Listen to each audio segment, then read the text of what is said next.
बहुत समय पहले की बात है। एक गरीब आदमी था। उसका नाम जेम्स था। वह एक गांव में अपनी पत्नी के साथ रहता था।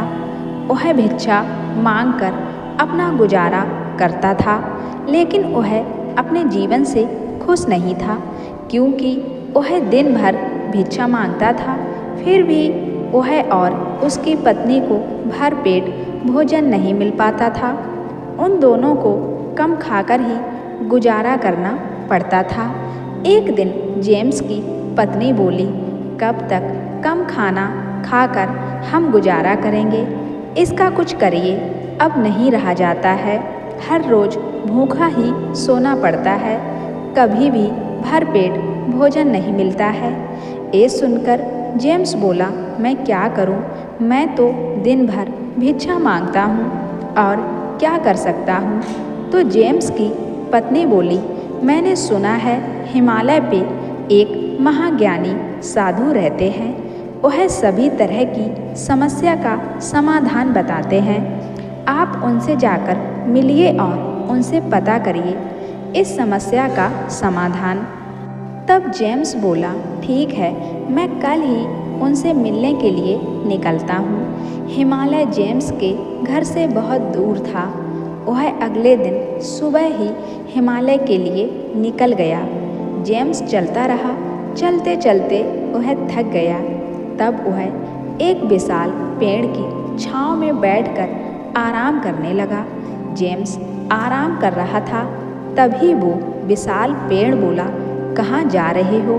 पेड़ की आवाज़ सुनकर जेम्स पहले तो डर गया, लेकिन खुद को संभालते हुए बोला, मैं हिमालय एक ज्ञानी साधु से मिलने जा रहा हूँ। फिर विशाल पेड़ ने कहा, मैं भी बहुत परेशान हूँ। मैं इतना विशाल हूँ और मेरे ऊपर बहुत सारा फल आता है, लेकिन फल पकने से पहले सड़ जाता है, जिससे कोई भी मेरा फल खा नहीं पाता। मेरा तुमसे निवेदन है कि तुम मेरी भी समस्या का हल पूछ लेना। जेम्स ने कहा, मैं ज़रूर पूछूंगा और इसका हल भी पता करूंगा। जेम्स आगे चल दिया। चलते चलते वह एक जंगल में पहुंच गया। उसने देखा उसकी तरफ एक हाथी दौड़ते हुए आ रहा है। हाथी को देखकर जेम्स घबरा गया, लेकिन फिर भी खुद को संभाला और जब हाथी नज़दीक आ गया तो जेम्स ने देखा हाथी का सूंड उसके पीठ पर चिपका हुआ है। हाथी जेम्स के पास आया और बोला, कहाँ जा रहे हो? फिर जेम्स ने बताया, वह हिमालय जा रहा है एक महाज्ञानी साधु से मिलने के लिए। फिर हाथी ने कहा, मैं भी बहुत परेशान हूँ। तुमसे निवेदन है कि तुम साधु से मेरी समस्या बताना और इसका निवारण भी पता करना। जेम्स ने कहा, ठीक है, मैं उनको ज़रूर बताऊंगा और इसका समाधान भी पता करूंगा। फिर जेम्स हिमालय की तरफ चल दिया। चलते चलते जेम्स बहुत दूर पहुंच गया। वह एक सुनसान जगह पर पहुंचा। तब उसने देखा एक इंसान का सर हवा में घूम रहा है और उसी की तरफ आ रहा है। उसका सर तो था, लेकिन बाकी शरीर का हिस्सा नहीं था। जेम्स थोड़ा थोड़ा डरने लगा, लेकिन खुद को संभाला। सर जेम्स के पास आया और बोला, कहाँ जा रहे हो? जेम्स उसे भी वही बताया। वह एक महाज्ञानी साधु से मिलने जा रहा है अपनी परेशानी दूर करने के लिए। तब घूमता हुआ सर ने बताया, मुझे मरे हुए बहुत समय हो गया है, फिर भी मैं भटक रहा हूँ। केवल मेरा सिर है और मैं ना खा सकता हूँ ना पी सकता हूँ और मुझे हमेशा प्यास लगी रहती है, लेकिन मैं हर वक्त भटकता रहता हूँ। मेरा तुमसे निवेदन है, मेरे बारे में भी उस ज्ञानी साधु को बताना और इसका हल भी पूछ लेना। जेम्स ने कहा, मैं ज़रूर तुम्हारे बारे में भी उनको बताऊंगा और इसका हल भी पता करूंगा। फिर जेम्स आगे चल दिया।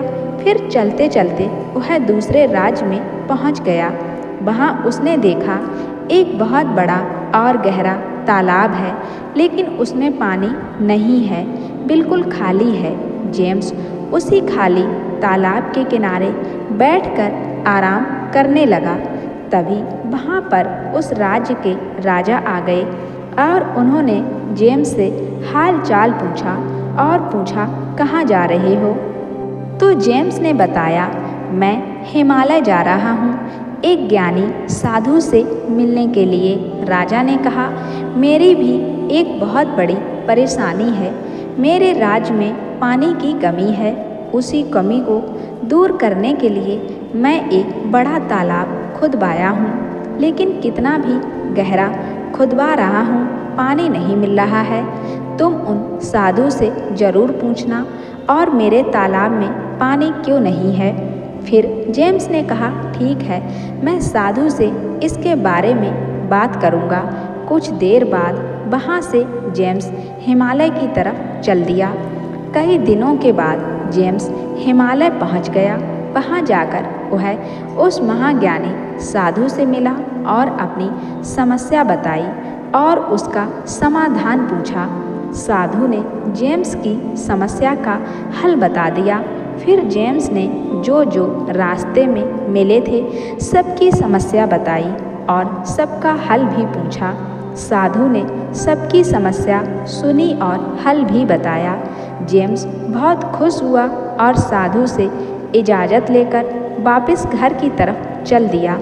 वापस आते समय उसको राजा मिला। राजा ने जेम्स से पूछा, मेरे समस्या का क्या हल है।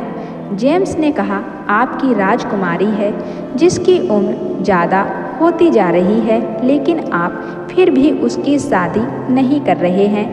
वह हमेशा रात में रोती है, इसी वजह से आपका तालाब खाली है।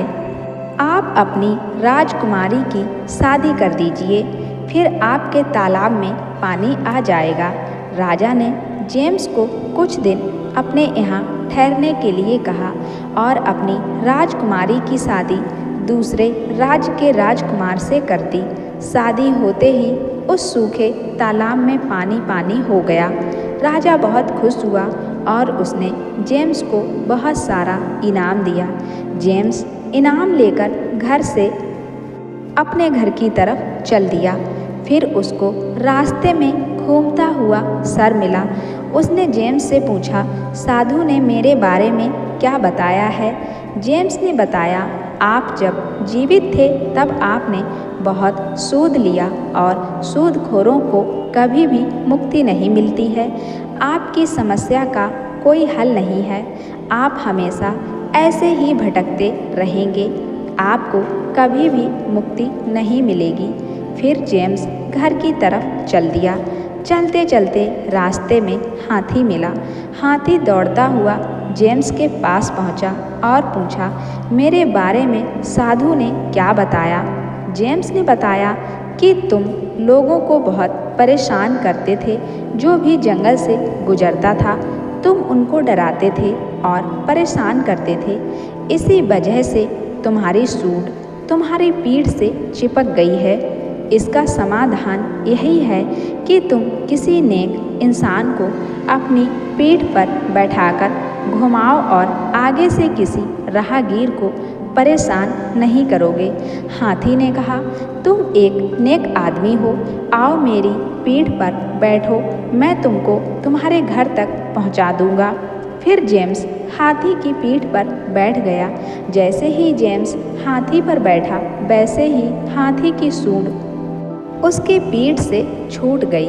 हाथी बहुत खुश हुआ और जेम्स को लेकर उसके घर की तरफ चल पड़ा। जेम्स ने पेड़ को बताया कि तुम्हारे नीचे खजाना छिपा है। खजाने की वजह से तुम्हारा फल पकने से पहले सड़ जाता है। खजाना किसी नेक इंसान को दे दो। पेड़ ने कहा, तुमसे नेक कौन होगा, यह काम करो, सारा खजाना तुम ले लो। फिर जेम्स ने सारा खजाना खोद कर निकाला और हाथी पर रखकर घर की तरफ चल दिया। फिर चलते चलते जेम्स अपने गांव पहुंच गया।